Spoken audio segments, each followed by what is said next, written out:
event is like I'm having one session. On the particular session, I'm having the source as a flat file. I want to trigger the session unnecessarily if the file is not there. It's going to be some blank run, right? So I want to set some file dependency, like whenever the file is existed under a particular server, a particular path, then only I want to execute my session. Yeah, it makes sense, right? Yeah. Right? Yeah. So this is nothing but a file dependency. Then if the file is available, then I will execute the session. Then I can see somehow some data in my target table, right? So then you will be using this file watch event. Okay. A lot of advantages is that tomorrow I'll be showing you one example on that, so that you'll be having a clear picture on that. Okay. So yeah, so let's have a look into the one example of user defined event.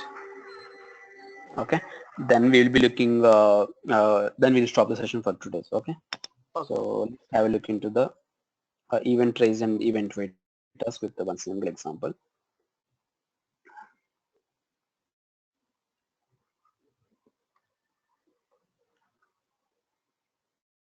So I'm just creating a workflow.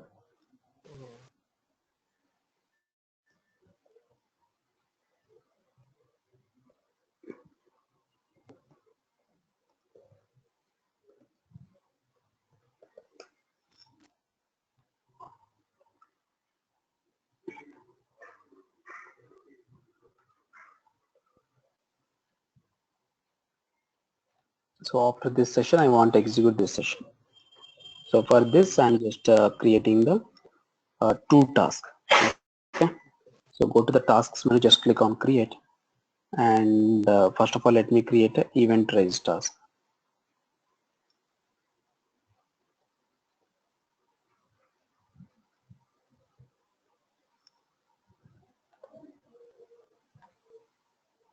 Okay. And let me create an event wait task.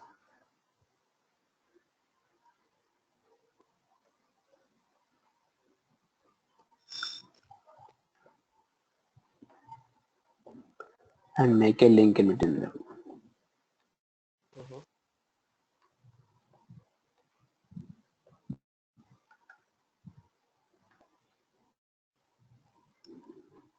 Okay.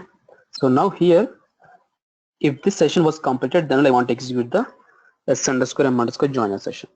Okay. So how I'm setting the dependency, I raise event register. See, the icon itself, it's clearly showing you the sending a signal, and this is a capturing the signal. It's just like showing some antenna symbol, and it is showing some tower symbol, which will send the signal, and it is receiving a signal. Okay.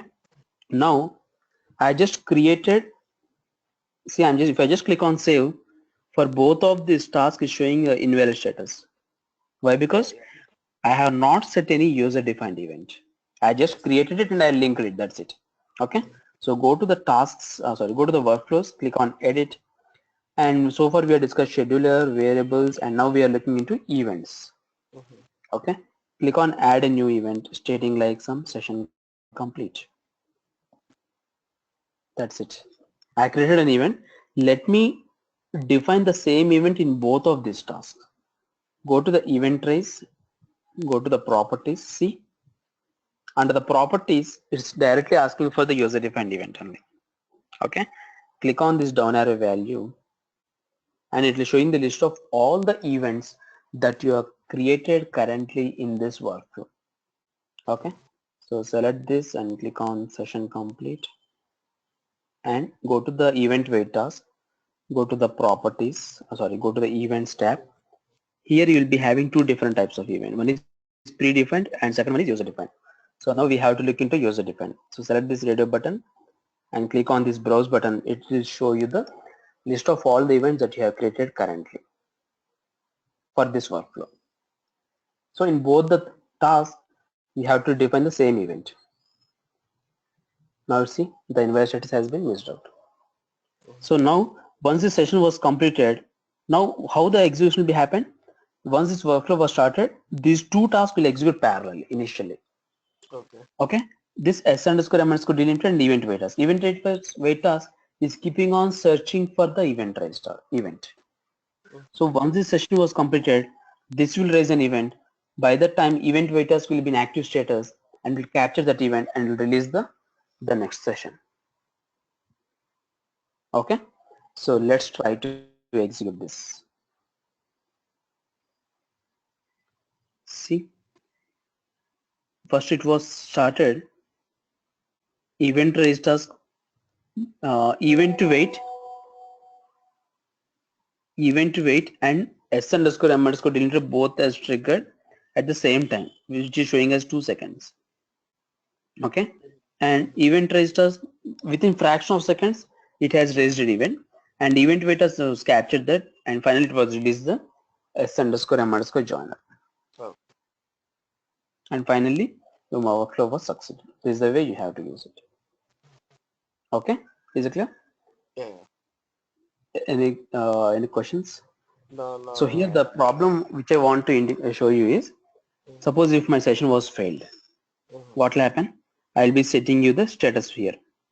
So my event raise will not trigger, right? So by the time event wait was keeping on running, right? So this will go with unlimited if you design like this. So I just designed in order to show you, if event raise task is not running and event wait task is running, okay? Keep checking for the status. What is Yeah, it will keeping on checking for the event until the event was received, then it will trigger this s underscore m underscore joiner. Until this your workflow will keeping on running status on. What kind of process? Like for example, right? If you are looking for the file, particular file, right? You are checking the file some server. Means you are doing some kind of FTP. Then you are going to check the okay, is the file exist or not? Right? Then it's like does it do everything like FTP, all the stuff? No. Whenever you're mentioning, you're checking the file dependency, you'll be mentioning the path of the server, path of the file, and the clients are saying like every day, let us assume every day 3 p.m. the file will be placed.